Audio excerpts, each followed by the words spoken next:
আজকে অনেকদিন পরে গেমে ঢুকলাম, ঢুকে দেখতে পাই যে আমার বড় ভাই আইডিতে ক্যারেক্টার নিয়ে রাখছে অ্যাডাম কাল্লু ক্যারেক্টার।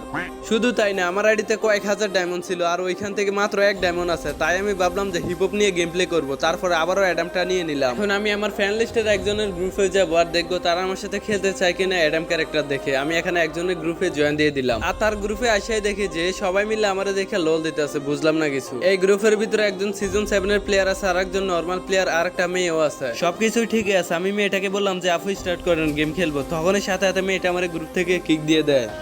তাই আমি কিছু না ভেবে আবারও কালু অ্যাডাম ক্যারেক্টারটা নিয়ে তার গ্রুপে যাবো আর বলবো যে গেম খেলতে। যদি আমার সাথে গেম না খেলে তাহলে থেকে কালেকশন বাসের চ্যালেঞ্জ দিয়ে দিব। তো আমি এখানে তার গ্রুপে জয়েন দিয়ে দিছি, দেখি নাকি নাই তো নিয়ে নিছে। এই হ্যালো বাফি ভাই, তোমার গ্রুপে আসার সাথে সাথে মেয়েটা যে আমার কিক দিয়ে দিল। মেয়েটা কে? এই শালা কালো নুবলেরাম, তোর কি আমাদের সাথে খেলার যোগ্যতা আছে? তোরা কিক দিব নাকি আদর করব? এই ভাই, এই মেয়েটা কে এত বড় বড় কথা বলো? ও আমারে কিক দিছে কি লাগা? এটা হচ্ছে আমার গার্লফ্রেন্ড। আমার গার্লফ্রেন্ড ভালো প্লেয়ার ছাড়া খেলে না। তুই তো একটা কালু অ্যাডাম ফকির নেই, তোর মতো ফকির নেই আমাদের সাথে খেলার কোনো যোগ্যতা নাই, তাই তোরা কিক দিয়ে দিছে। এই ভাই, তুই কারে ফকিরনি বলস? তুই চিনোস আমি কেডা? তোরা চিনার কি দরকার? তোরা চিনে আমি কি করব? আরে ভাই, তুই আর তোর গার্লফ্রেন্ড এখন আমারে চিনতে পারলি না। যদি তোর গার্লফ্রেন্ড আমারে চিনে তাহলে বিগ ফ্যান বলে মুইতা দিব।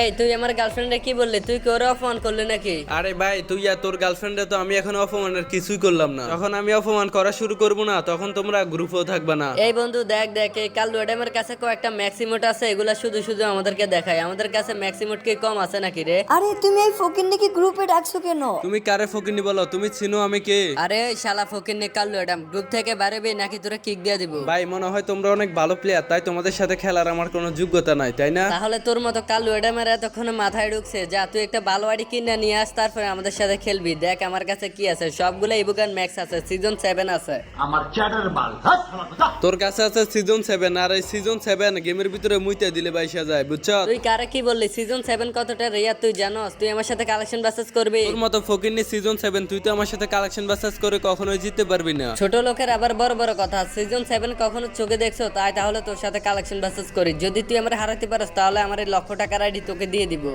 আসো খেলবো, খেলা হবে, খেলা হবে। তোর এই সিজন 7 এর আইডি কয়েকশো আমি মুইতা দিলে বাইসা যায়, তাহলে তুই একটা বান্ডিল দেখা। যা কালা বাচ্চা, তোর একটা রেয়ার বান্ডিল দেখাচ্ছে, এটা হচ্ছে ইনকিউবেটরের একটা টপ বান্ডিল। তুই ফেললে আমার এই বান্ডিলটা দেখা, জানি এটা তুই কখনো দেখাতে পারবি না। ভাই, তুমি হয়তো এখনো চিনোই না বাচ্চা ভাইটাকে। বাচ্চা ভাই হচ্ছে বাংলাদেশের একমাত্র কালেকশন বাসেস কিং, যাকে আজ পর্যন্ত কেউ কালেকশন বাসেসে হারাতে পারেনি। আর তুমি যদি আমাকে আজ কালেকশন বাসেসে হারাতে পারো, যাও তুমি কালেকশন বাসেস কিং। আইসে আমার সাথে কালেকশন বাসেস করতে, আইডিতে কিছু নাই, নাম দিয়ে রাখছে বাচ্চা ভাই। আরে ভাই, তোমার তাহলে অনেক কাউকা। তাহলে দেখো ভাই, তুমি যে বান্ডিলটা দেখাইছো এটা আমার আইডি চিপাই পড়ে রয়েছে, এই দেখো।